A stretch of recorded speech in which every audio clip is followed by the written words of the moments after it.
yeah, cheers for making the time. Like I said, I think it's a pleasure to see you guys, back. I think, my last question was going to be, and I suppose I could start off with it. Is there not any sort of temptation to take it past that last show in Norway at the end? Like, a lot of people love you. You're doing the first show in the UK for 20 years, and so is there any temptation to continue it on, or is that's it? It's better to do it properly for a short while than kind of just make something that's a bit weak in the end. Do it with power, and we do it short and sweet. Okay. It's like, I remember we played Monsters of Rock at Donington, and the Sex Pistols were back for that gig. And everyone was just like, oh, the Sex Pistols, they're back. And they were just old men, they were up there. There was nothing Sex Pistol-y about them anymore. Yeah. So I think now we've still got the energy. We've still got it sounds actually better than ever because we're 5 people, so we can do more on stage. But give it another 10 years, I'm not sure. I mean, I don't want to be pathetic either, I want to give people something really tight and cool and really well sounding and lots of energy. So I think and quitting on a high note is an important thing. And when we quit back in 2005, it was a high note, that sort of ending gigs, but it was also really sad splitting up the band. Now it's just good feelings, and it's just amazing gigs, and we're having a fun time together, and just give it your all while you're at your best feels better than being pathetic. I like that. Yeah, I like that. I think that was always, from what I read and from memories of that time, it was always a pretty big kind of thing for you guys to be tight, to be good, and to put on a good show. And I feel like obviously just what you were saying there, it's like the value is still there. The value of Spanish is to just be good quality rather than sort of doing it for the sake of it kind of thing. Yeah. And although a couple of us haven't played or been touring in 20 years, we're actually a better band now than we were 20 years ago. There's so many things that have changed. We've got more we're listening more to each other, and obviously new technology as in-ear monitors make that easier, so and we're not doing it to get laid, we're doing it to actually play well, Yeah. Excellent. Well, that's good. Obviously, like you've changed a lot in 20 years. It happens, and I think being in a band to the level that you guys got to, and obviously to be able to command a following now, years and years later, it is one thing. I would call that success from my standpoint as a listener. But for you guys, like, how did your definition of success changed from, because obviously, like, you had a good few years, you were touring, the UK, you did a couple of things in the US as well. Obviously, those albums were very well received, still very well received. So did your definition of success change, like, when you finished the band, and how has that sort of definition changed for you guys over the years, really? I mean, ambition was bigger than what we ended up realizing, back then. But now I think success is creating that magic in that one room, and we get to do it 9 times. That's a huge, massive success to me. And it's just, I think when you're, like Kim says, I mean, ambition always grows. When you start to near yourself to one goal, then you set another one, and then you set another one, and you keep going like that. So you never sort of lay back and say, well, that was it. That's complete success. So looking back at it, I think we achieved more than we could ever hope for before we started achieving stuff. But now it's a lot simpler, because now success now is for us to play well and have fun together, and for us to sort of get people to come to our shows, and just see what that does to people. And so far the success has been, you know, way beyond the goalpost. And it's fun to have a goalpost that doesn't move. They can actually reach it and go past it. Yeah, it's like Ronaldo, and he starts crying because he didn't score in his 5th Euros or whatever. He scored in 4 of them. Just shut the fuck up. Yeah, fair enough. So it's like, I guess the moving goalpost is a constant thing when, I guess, when Mass Distraction was out and when those records were out, and you there was a lot of hype, and I think well deserved from a listener's standpoint. A lot of people got behind you, and I think that kind of prompts another sort of weird word for musicians and artists. Do you think about legacy? Do you think about, you know, touring the world as you got to do? Do you think about the adverts you were in? Do you think about the legacy of Span at all? Or does that, because some people think, oh yeah, of course. Some people think it's a dirty word, you know? So what do you think about the legacy of Span? Is that something that kind of you think about, or not really at all? I think that's part of the reason to why we did this. Yeah. And kind of doing a lot of the stuff that we didn't get to do back then. Right. We recorded a live album, released that, and we are making a vinyl. We're going to do that vinyl album of the Mass Distraction album, and we get to do these shows with more production than we ever brought anywhere. And we're fulfilling the dreams we didn't get to fulfill back then.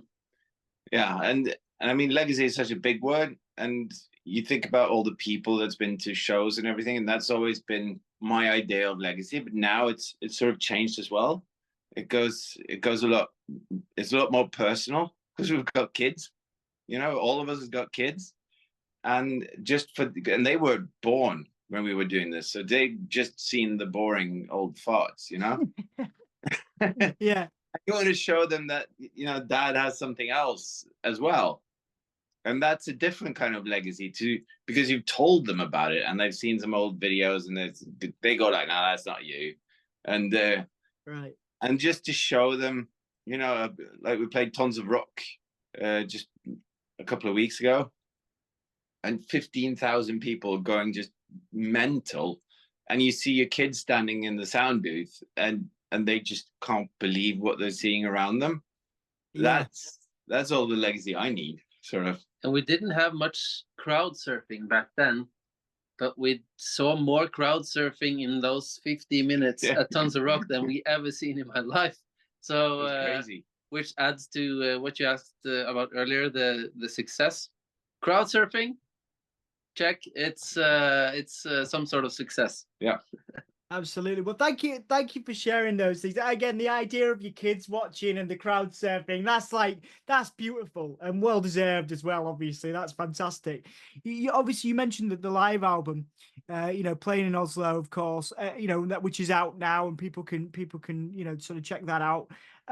When you play live now, you mentioned like it's, you know, it's exciting. You know, you're happy to do it. Is it? You mentioned obviously getting older and things. So it's like, do you still feel excited when you play live? Do you still feel invigorated by it? Or is it more of a slog now, if that makes sense? You know, because you've got to put so much energy into it, you know, to put on a tight show, as you guys were always known for. Do you still have the same love and relationship for touring and consistent shows, you know, and playing those big shows as you did when you were younger? It's kind of two different questions, isn't it? Yeah, it is. So for the first half of the question, definitely. I mean, once you're up there and sound becomes something physical, you know, it just tears you, it just pushes you forward, and you feed off the crowd, and then you just forget. You're 19 again. The thought doesn't enter your mind, really. It's just as fun as it ever was, if not more fun. But when you say, do you have the love of touring, then I have a lot of memories of sleeping in the back of a van between Tunbridge Wells and Glasgow, and not having the fondest memory of just that car ride, you know.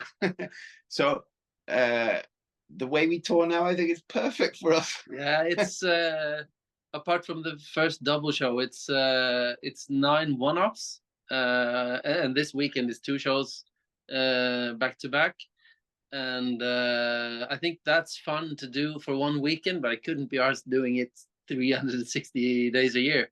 So I think we make the most of it, because I personally I get just as big kicks now as I did back then, and I probably enjoy it more as also because I know it's for a limited amount of time, and it's only 9 shows, and every single one of them is 110% energy into it, and I mean, I'm gonna enjoy every single bit of it because I know it's over in just a few shows. And it's just a sort of fact about how fun we think it is that we started talking about, let's do one show, just because it would be fun to do.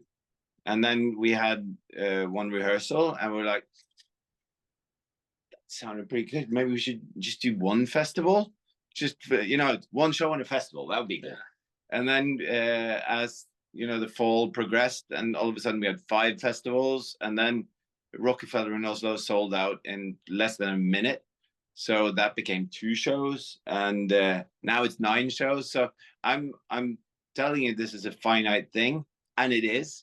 But we're trying to cram as much as we can in before that end date. Because it's definite. That's definite, and this is so much fun that we want to really do it while we can. Yeah, absolutely. And again, I think that.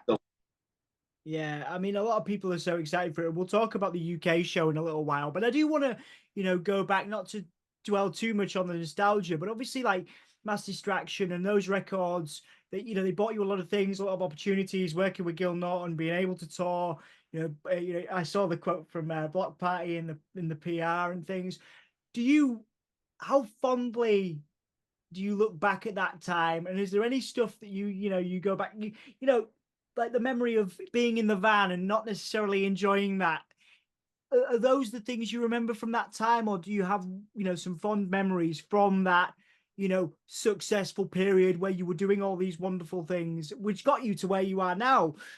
So how do you look back at that period and what that gave you guys as musicians and as people, I guess? Well, when I say the van, it's when I look back at it, like you say, then that's not what I remember. I remember it as a fairy tale. It was just like, because I mean, we're from Norway. There were no bands from Norway that ever made it outside their little village. That was just not happening.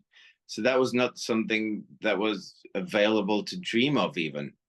And then when we were touring in England, and we started getting a following, and I mean, people traveled with us from little shitty pub to little shitty pub, and it's just I have memories that that I wouldn't change for anything in the world, because it was a dream come true. So, but I also recognize that the stamina we had back then for doing 80 gigs in 90 days in a van in England, that stamina might be more fun to fill a few festivals here and there, and do some span only gigs that we can do really properly, that sound like $1 million, even though we use kroner in Norway. In 2004 we did 161 shows in 7 months. I could not do that. No. At this age. We need to bring a yoga instructor for us to do that. Or start doing drugs or something. Yeah. Now, I think it's just interesting to look back at that time, because some really cool stuff happened. And I think, in fact, it might be interesting to ask you then, going back to what you were saying about, bands from Norway at that time not getting out. What would be your advice for any band that looks up to Span and what you were able to do, working with those acclaimed, producers, being able to play all over the world, looking back on it, what would you say to any young band, whether they're from Norway, whether they're from any, smaller parts of the UK, for example, who maybe think, well, that's not possible for me, but then you're the example of what can be done? I've got one piece of advice. Yeah. Just music comes alive when it's with people. So treat everyone, even though it's just if it's one person who comes up to you and said, I quite like that, or if it's two people at a show, don't disregard that show. Play the best show of your life, because you never know what that person, or for that matter, the person who runs the bar that booked you, who's going to book you next time and next time, if you do that. So just treat everything like it's the chance of a lifetime. And then people will treat you differently. They'll help you.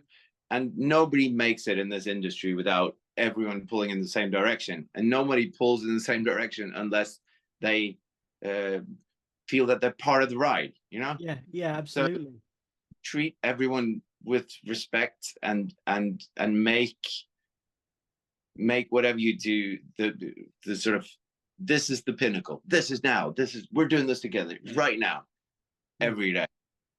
And if I should add to that, it's mostly the same, but it's two don'ts. Don't be lazy, and don't be an asshole. Yeah, I like that. Yeah. Don't be a dick is a good rule. Yeah. All right then, lads. Four more questions before we round up. You know, what is some of your favorite memories then, specifically from that time, that you can tell me and that you feel comfortable telling me? I'm sure there are plenty that you don't want to talk to me about, but what are some of your favorite memories from that period, and well, from the entire period of the band, really?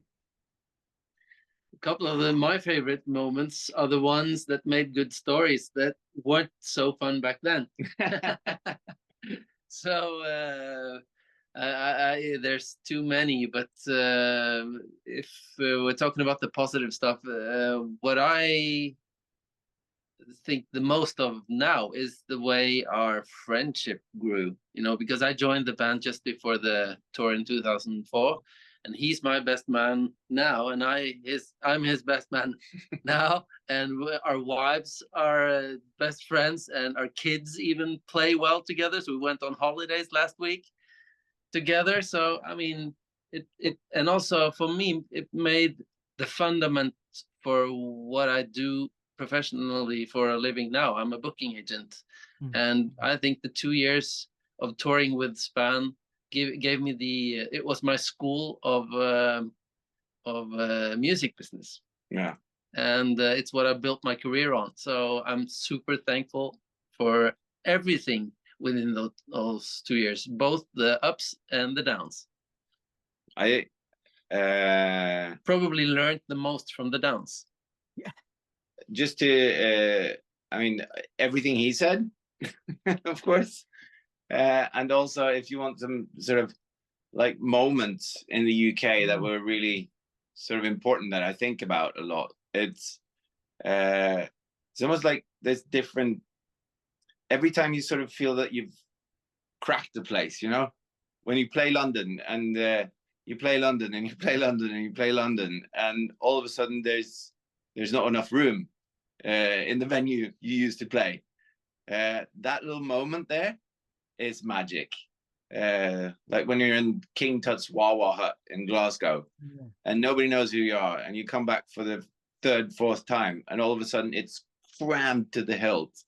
And I remember we did a video for Papa where we just put out on our MySpace page. This is how old we are, you know? Yeah. Does anyone want to come and be a crowd for the video shoot? Yeah. We had a shoot for like, I think it was 12 hours in London. Yeah. And it was all the people that we'd seen when we'd traveled around the UK. They'd come, they'd take the train, you know, for hours and hours to be there. And we were with them the entire day. And you felt like you'd created some friendships with them, and between them. They didn't know each other before. They got to know each other through the music. And it's those kind of things are kind of beautiful. Yeah, man, absolutely. I remember seeing that video on Kerrang, which is Kerrang TV, which is no longer a thing now. But yeah, that was good times, man. And again, a testament to the work ethic that you guys, keeping going. You know, you might not get a full show the first time or the second time or even the third, but actually there's potential for, for a full room down the line. I think that's really cool. And then when you've done 2 or 3, half full, then you know that the guy who owns the pub is losing money on having you there, and he still believes enough to book you the third time. And then when you know that you're going to cram his place full of people and he's going to really make a killing, then you come back, even though it's too small. Then you come back and you give him his due. Yeah. Because, without those people believing in bands and in music, then there is no music scene. Absolutely, man. Absolutely. I think it's again a testament to the venues and the people that support you, which I think is, you know, wonderful, and people that have supported you. So on that note, because I just want to come back to, again, you know, you were sharing memories of, again, your kids watching from side stage, and obviously your friendship as well internally. Like, what are the things that motivate you guys outside of the band and outside of Span and the legacy you've created? You mentioned your kids there. You mentioned obviously having other things to do now. What are the major motivators for you guys outside of the band and outside of music? For doing this, or for just existing? Just existing. Just existing.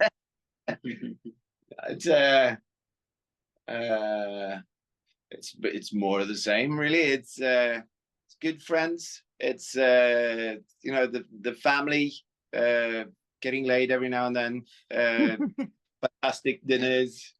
I mean, we're getting old. I appreciate good food and good drink, you know, and a good laugh. Yeah. In addition to that, I think for me personally, I find great joy in testing limits and pushing myself as far as I can. I do a lot of surfing and wing foiling sports, really, and when I'm in two big waves, for my skill level and for my comfort level, I feel the best. Yeah, absolutely. So pushing yourself, I think that's a good thing. Like, I remember so I have cerebral palsy, so I started going to the gym and doing all this stuff that I just didn't want to do, and it actually really helps. All the stuff that we were told is really uncomfortable when we were younger ends up being the stuff that's best for us as you get older, I find. You know, vegetables and gym. Vegetables, the gym, drinking loads of water instead of caffeine and beer. Yeah, absolutely. All right, well, guys, thank you so much for the time. Then last question, well, a couple more, is what is your message for the fans that will come to that show? We're in the UK, you know, we're up north, but we're going to be hopefully making sure that show is attended. You know, first show in the UK in 20 years, last one as well. Obviously, it's a big deal in London, of course. Home away from home for you guys. What is the message to those people that have bought a ticket, that are coming to those shows, and the fans in the UK that have supported you and will continue to do so, should you continue in other ways or whatever? It's just a huge, enormous thank you, and we can't wait, because we lived in London. We did. I mean, the UK was our home for a while, and the fan base there was the most dedicated fan base we've ever had. So it would be a crying shame if we didn't come back. And the fact that they're coming back as well to share that show with us is just fills me with gratitude. And we're going to deliver the best fucking show we've ever had. Awesome. We have a lot of good memories from London that are 20 years old. Let's make a few new ones that will last another 20 or 40 years. Absolutely. I'm very excited for you both. I'm excited for the whole band. I think it's going to be amazing. Last question then, is there anything that you guys want to plug? Have I done my job properly, basically? Is there anything you guys want to plug or promote? You know, I know there's that show, but is there anything else you want to plug and promote before we finish up? Well, if anyone who comes to the London show, I'll do it like a little personally. If anyone from the London show wants to come to the very, very last show Span will ever do, then it's Trondheim on the 11th of October. And if you care about vinyl, there will be a release of vinyl shortly, and there will be a pre-sale for that. So follow us on Instagram and you'll be the first to know. Fantastic. And less egoistically, be nice. Global warming is real. Whatever. Forget about it. Be nice. Yeah, don't be a dick. I think, you know, yeah, there's good things to live by. Well, thank you both for the time. I really appreciate it. Thank you.